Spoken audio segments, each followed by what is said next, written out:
जमीन है, हम कितना मुआवजा चाह रहे हैं ये हम निर्धारित करेंगे। अभी मैं कहता हूं हमारी जमीन है, हम निर्धारित कर रहे हैं कि हमें 1 करोड़ रुपए 1 एकड़ का चाहिए, अर्थात 1 डिसमिल का 1 लाख रुपए। ठीक है, सभी लोग इसमें सहमत है? सहमत है। तो 1 डिसमिल का 1 लाख रुपए इस हिसाब से ये होता है कि जिसका 5 डिसमिल भूमि है उसको भी 5 लाख रुपए मिलेगा। मिलेगा ना? है ना? और हमारे यहाँ क्या व्यवस्था की जाती है? शिक्षा की कोई व्यवस्था नहीं है। ठीक है, हमारे स्कूलों में देखो कैसे कैसे मतलब हालात है स्कूलों के हमारे। ठीक है, और हमारे यहाँ स्वास्थ्य नहीं है, हॉस्पिटल ना एम्बुलेंस। कोई जैसे किसी का एक्सीडेंट हो गया, कोई दुर्घटनाग्रस्त हो गया, तो हमें उसको ले जाने के लिए क्या करना पड़ता है? अलग से ऑटो में लेके जाते हैं, नहीं तो बाइक में लेके जाते हैं। ठीक है, ले जाते हैं ना, तो हमें क्या चाहिए? हॉस्पिटल चाहिए ना? तो हाँ बोलो ना भाई, चाहिए। ठीक है ना? चाहिए। सहमत हो आप सभी लोग? और जमीन का मुआवजा क्या चाह रहे हो? 1 करोड़। 1 एकड़ में 1 करोड़। हाँ। तो मैं सही बोल रहा हूँ ना?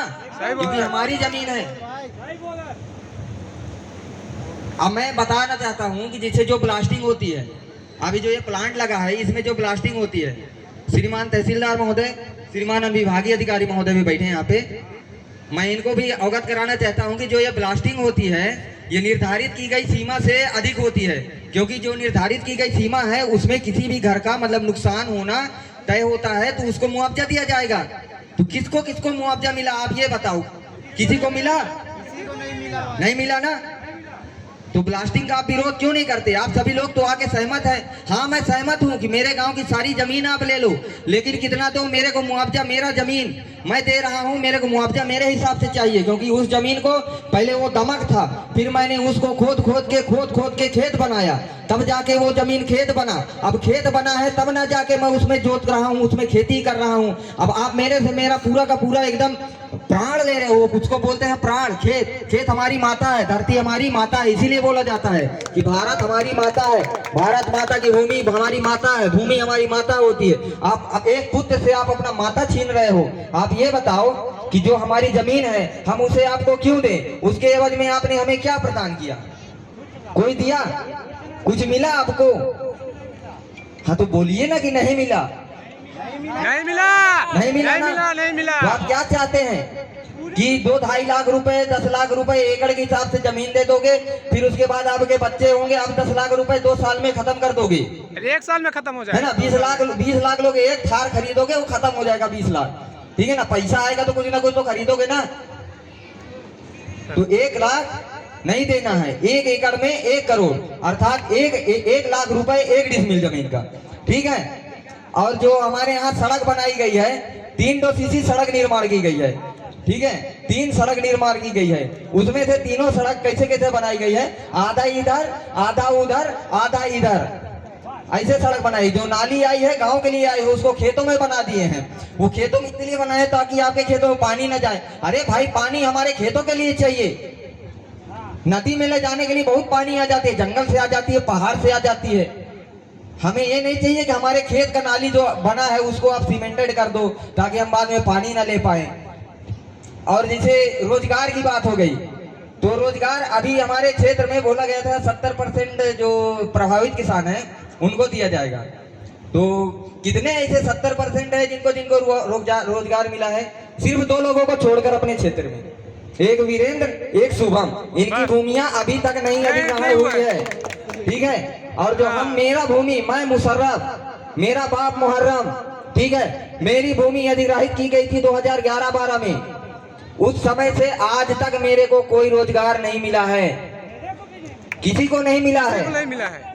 इन 2 लोगों को छोड़ के हमारे क्षेत्र में किसी को रोजगार नहीं मिला है। क्या यही बस योग्य हैं? हम योग्य नहीं हैं? वो सारे पढ़े लिखे लोग जो बैठे हैं डिग्री ले लेके हमारे क्षेत्र के, वो लोग योग्य नहीं हैं? नहीं है।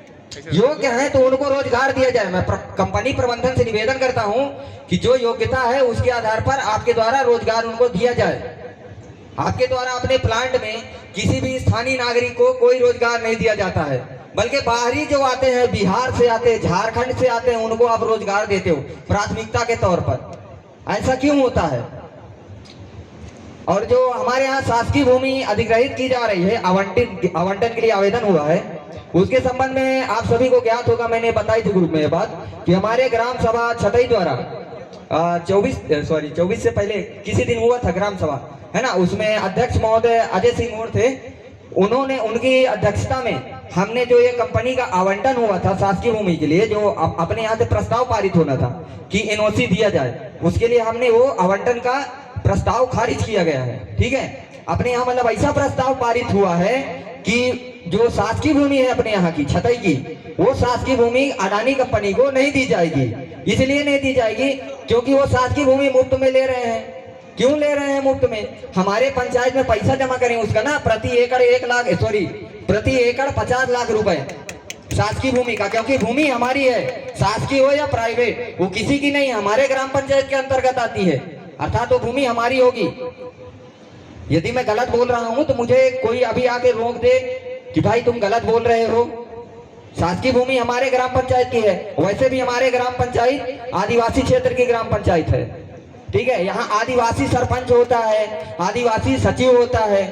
तो आप ये बताओ कि जैसे जो क्षेत्र आदिवासी क्षेत्र में आता है, उस क्षेत्र में आप बिना ग्राम पंचायत की अनुमति के किसी भूमि का आवंटन के लिए कैसे प्रस्ताव पारित कर सकते हो?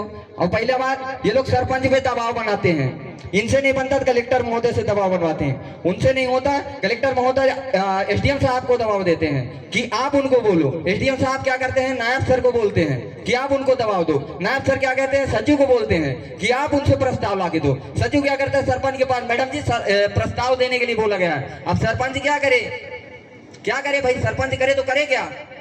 इसीलिए उस दिन वो ग्राम सभा हुआ था कि भाई ऐसी बात है, आप बताओ कि हमें क्या करना चाहिए। तो आप सभी लोगों ने बहुत अच्छा काम किया, सभी सर्वसम्मति से इनका जो पत्र आया था उनको खारिज किया, प्रस्ताव ना देने का बात किया गया। इसी के साथ मैं अपने वाणी को विराम देता हूं। सादर धन्यवाद।